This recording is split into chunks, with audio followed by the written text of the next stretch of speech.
నమస్తే.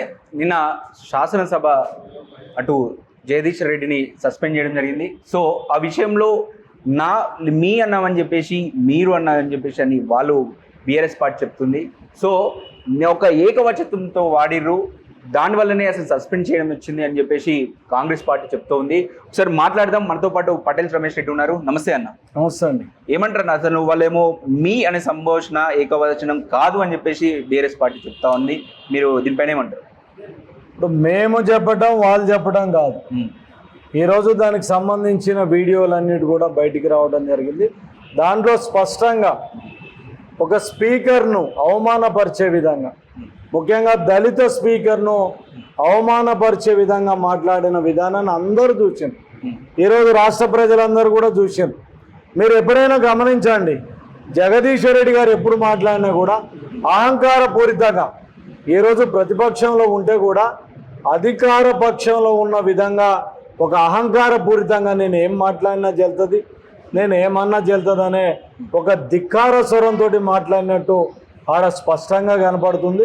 స్పీకర్ గారిని పట్టుకొని ఏకవచనంతో నీకు సభ మీద పెత్తనం ఉందా, నీదా సభ అని చెప్పి ఈరోజు మాట్లాడడం జరిగింది. ఈరోజు ఆ నాయకులను అడుగుతున్నాం, అయ్యా శాసనసభకు సంబంధించిన రూల్స్ మీరు చదవండి. మీరు 10 ఏళ్ళ అధికారంలో ఉన్నారు, నువ్వు మంత్రిగా ఉన్నారు, మీ నాయకుడు ముఖ్యమంత్రిగా ఉన్నారు, ఆనాడు స్పీకర్లకు కూడా పనిచేసాను. మరి స్పీకర్ అధికారాలు ఏందో మీకు తెలియదా? స్పీకర్ అంటే శాసనసభ నాయకుడు. ఆయన అధ్యక్షతన, ఆయన ఆధ్వర్యంలో నడిచే ప్రక్రియలో ఈరోజు అవమానకరంగా మాట్లాడిండు కాబట్టి ఈరోజు మేము సస్పెండ్ చేయాల్సి వచ్చిందని కూడా ఈ సందర్భంగా తెలియజేస్తున్నాం. అంటే ప్రతిపక్ష గొంతు నొక్కడానికే ఇది ఒక ప్లాన్గా కాంగ్రెస్ పార్టీ చేస్తుందని చెప్పేసి మీరు అంటున్నారు. మీరు ఏమంటారు?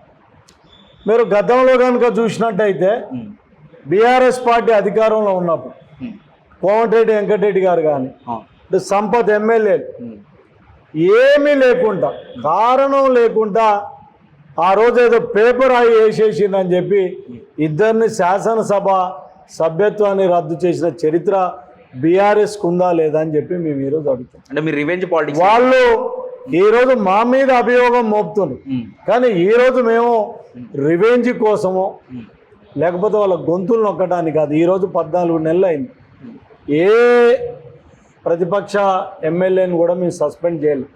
మేము ఒక ఎజెండాతో వచ్చినాం. మా నాయకుడు రేవంత్ రెడ్డి గారు కూడా చెప్పిండు, సభ ఎన్ని రోజులు కావాలన్నా నేను నడిపిస్తా, ప్రశాంతంగా మాట్లాడుకుందాం, ఎవరిని కూడా సస్పెండ్ చేసేది లేదు. ఇంకా మీ నాయకుడిని రమ్మనండి, కేసీఆర్ గారిని రమ్మనండి, శాసనసభకు రమ్మనండి. ప్రతిపక్ష నాయకునిగా శాసనసభకు వచ్చి మాట్లాడాల్సిన బాధ్యత ఉన్నది.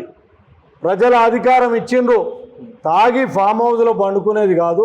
శాసనసభకు రండి, మాట్లాడాలని చెప్పి మేమే ఆహ్వానిస్తున్నాం. ఒక జగదీశ్వరెడ్డి తోపని, జగదీశ్వరెడ్డి మాట్లాడితే గవర్నమెంట్ కూలిపోద్దని మేము భయపడాల్సిన అవసరం లేదు. ఇంకా వాళ్ళకి 29-30 మంది ఎమ్మెల్యేలు ఉన్నారు.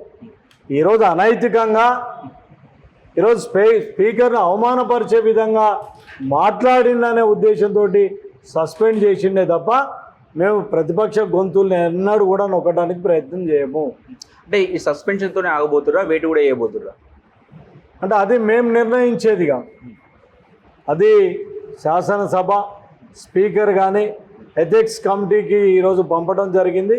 దాంట్లో అన్నీ కూడా పరిశీలించి దానికి ఏ శిక్ష వేస్తే బాగుంటుంది, భవిష్యత్తులో సభ్యులు ఎవరు కూడా ఈ రకంగా స్పీకర్ని కానీ శాసనసభ వ్యవస్థను కానీ అవమానపరచకూడదనే ఉద్దేశంతో ఏం చేస్తే బాగుంటుందని చెప్పి వాళ్ళు నిర్ణయం తీసుకుంటారు.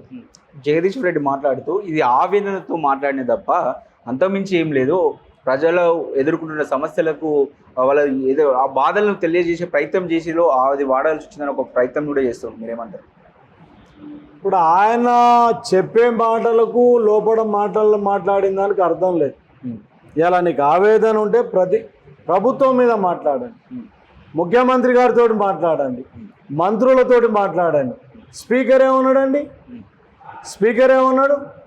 నీ ఆవేదన స్పీకర్ మీదనా ప్రభుత్వం మీదనా? నీకేదైనా బాధలున్నా కష్టాలున్నా ముఖ్యమంత్రి గారి దృష్టికి తీసుకురండి, మంత్రుల దృష్టికి తీసుకురండి. కానీ స్పీకర్ని అవమానపరచాల్సిన అవసరం ఏముంది? నువ్వు స్పీకర్ని అవమానపరిచి ఈరోజు నంగనాశి మాటలు మాట్లాడితే ఎవరు కూడా హర్షించరు. దానికి నువ్వు చేసిన తప్పుకు శిక్ష అనుభవించాల్సిందే. ఓకే, ఇది బాగుంది. ఒక కేటీఆర్ మాట్లాడుతూ కూడా రేవంత్ రెడ్డి పైన చాతగన్ సీఎం అని ఒక పదాన్ని కూడా మాట్లాడింది. చేత కాకపోతే దీపోండి అని చెప్పేసి ఒక మాటలు కూడా మాట్లాడడం జరిగింది. దీనిపైన ఏమంటారు? అంటే కేసీఆర్కు అసలు సిగ్గుందని మేము అడుగుతున్నాం. కేటీఆర్ కానీ కేసీఆర్ కానీ ఇవాళ వాళ్ళు ఏం చేస్తున్నారు? 10 సంవత్సరాలు అధికారంలోకి వచ్చిండ్రు. ఇలా తెలంగాణ కాంగ్రెస్ పార్టీ ఇస్తే 10 సంవత్సరాలు ఎవరు పాలైందా? ఆ నలుగురు పాలైంది. ఆ నలుగురు కలిసి రాష్ట్రాన్ని దోసుకున్నారు. 7 లక్షల కోట్ల అప్పులు చేసి అది సమర్థమైన పరిపాలన? ఏంది వాళ్ళు చేసిన సమర్థమైన పరిపాలన? ఇచ్చిన హామీలను తుంగలో తొక్కడం సమర్థమైన పరిపాలన? ఇలా రేవంత్ రెడ్డి గారు ఏం చేత కావట్లేదని అంటుండ్రు. ఇలా ఆయన సమన్వయంతో అప్పులు అని చెప్తుండు, ప్రతిపాలన చాతగానే అప్పులు అని చెప్తుండు. ఎలా టీఆర్ఎస్ అమలు చేసిన సంక్షేమ కార్యక్రమాలన్నీ మేము అమలు చేస్తున్నాం. ఏ ఒక్కదాన్ని కూడా తీసేయలేదు. దానికి తోడు 6 గ్యారంటీలను అమలు చేస్తున్నాం. ఇలా మహిళలందరూ ఉచిత బస్సు ప్రయాణం నిజం కాదా? గ్యాస్ సిలిండర్ 500 ఇవ్వడం నిజం కాదా? 200 యూనిట్ల కరెంటు ఫ్రీకి ఇవ్వడం నిజం కాదా?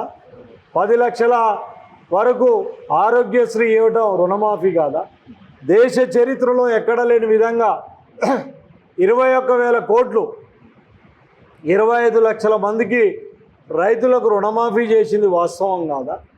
ఈరోజు 57,000 ఉద్యోగాలు ఈ ప్రభుత్వంలో ఇచ్చింది వాస్తవం కాదా? దావోస్కి వెళ్ళి 2 సంవత్సరాలుగా 2 విడతలుగా 2 లక్షల కోట్ల నిధులు పెట్టుబడులు తెచ్చింది ఏం చేత కాదు. అంటే ఇలా కేటీఆర్ను జైలు వేయట్లేడు, దానికి చేతగానితనమనా? లేదా కేసీఆర్ను జైలు వేయట్లేడు, మా నాయకునికి ఒకటే చేత కాదు, అవినీతి చేత కాదు.